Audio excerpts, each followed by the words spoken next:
So hello everyone, this video is all about the justice theory by John Rawls. So ano nga ba ang justice theory? So, ito ay isang moral theory na nagsasabi na ang pagiging moral ng isang action ay nakabase sa fairness at sa makatarungan. Okay, so ang main question is paano tayo gagawa ng decision na para sa lahat.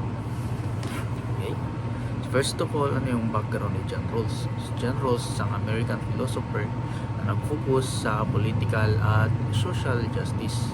So, ang pinaka-famous niya idea ay makikita sa concept na justice as fairness.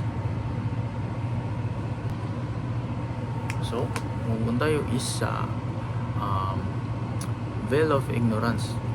So, yung veil of ignorance is ito ang pinaka-core concept ng justice theory. Isipin mo, gagawa ka ng batas para sa buong bansa, pero may condition. Hindi mo alam kung magiging mayaman ka o mahirap, hindi mo alam kung ano ang magiging trabaho mo, hindi mo alam kung healthy ka o may disability, hindi mo alam kung anong religion mo o gender mo. So basically para ka itong nakasuot ng blindfold.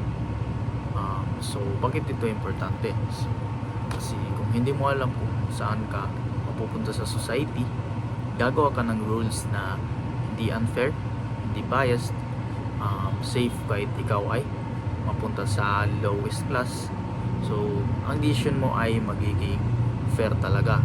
So this is very common sa issue ngayon sa ating bansa, which is, say for example sa Congress, is very obvious na yung mga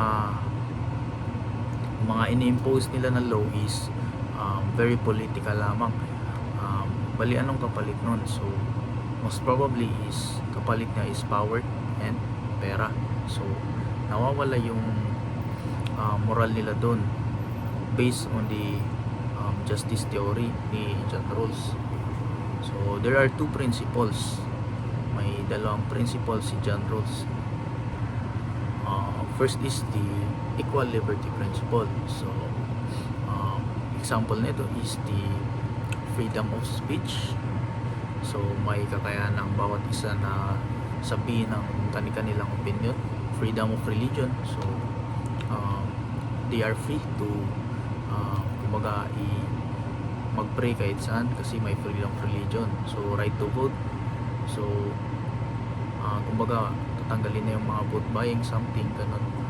So, second principle is the difference principle. So ito ang mas complicated pero very important. Sabi ni Rawls, pwede magkaroon ng inequality, which is hindi pantay-pantay ang income position, pero dapat ang inequality na iyon ay nakakatulong sa least advantaged members.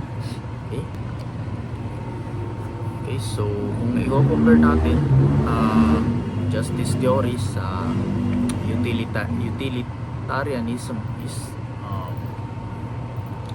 minsan nalilito ang students dito. So yung utilitarianism is it is good for the greatest number. So kahit may masasaktan na minority, okay lang basta happy yung majority. So difference nila sa justice theory is hindi pwede sa justice theory, hindi pwede i-sacrifice minority kung magiging unfair ito. Kumbaga fairness muna bago happiness.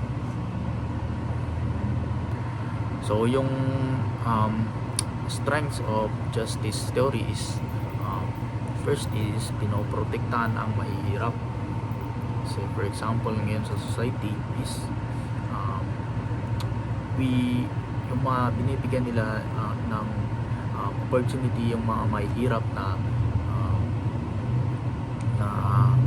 ipahayag ang kanilang mga saloobin. So for example about sa mga cases ng corruption is may protection sila sa government. Okay, so second is focus sa fairness. So okay, so sa focus sa fairness is fair lahat, mahirap man o mayaman, Muslim ka man o Kristiyano, or normal kang tao or may disabilities ka, is fair sila. So everyone has a right to sabihin ang kanilang opinion. Okay? So third